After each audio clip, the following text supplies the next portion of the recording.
Gerbong Maut menjadi saksi bisu meninggalnya 46 pejuang di tanah air secara tragis.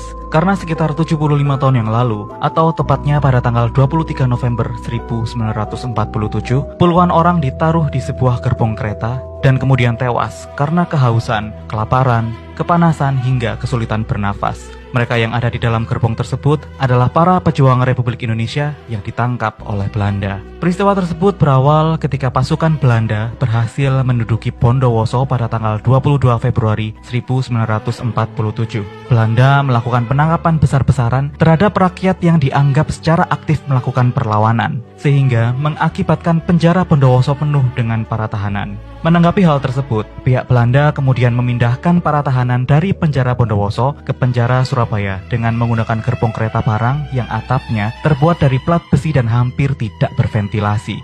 Mayoritas para tahanan ini terdiri dari para pejuang dan rakyat sipil. Setelah mendapat perintah langsung dari Komandan J. van den Durpe, para tahanan tersebut digiring menuju stasiun kereta api Bondowoso, lalu dimasukkan ke dalam 3 gerbong yang berbeda. Para tawanan kala itu juga tidak tahu akan dipindah kemana. Gerbong yang digunakan juga bukan gerbong penumpang, melainkan gerbong barang yang terbuat dari baja yang tertutup rapat dan hampir tanpa ventilasi udara. Lalu menjelang siang, ketika matahari sudah mendekati titik tertinggi, penderitaan para tawanan kini mulai terasa. Beberapa tawanan sudah tidak merasakan udara segar lagi untuk bernafas. Situasi juga semakin menyiksa ketika mereka terpaksa harus menghirup karbon dioksida dari nafas para tawanan yang lain untuk bertahan hidup.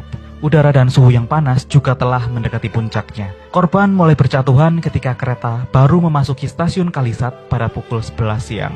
6 tawanan tewas terlebih dahulu. Ketika para tawanan menggedor-gedor gerbong untuk meminta tolong, serdadu Belanda yang mengawal hanya sempat bilang, "Air dan angin tidak ada, yang ada hanya peluru." Panas, pengap, dan haus menerjang para tawanan. Hanya air kencing saja yang paling mungkin bisa digunakan untuk menawarkan dahaga di kerongkongan mereka. Mereka juga mulai menjerit-jerit. Suara mereka bahkan sudah parau.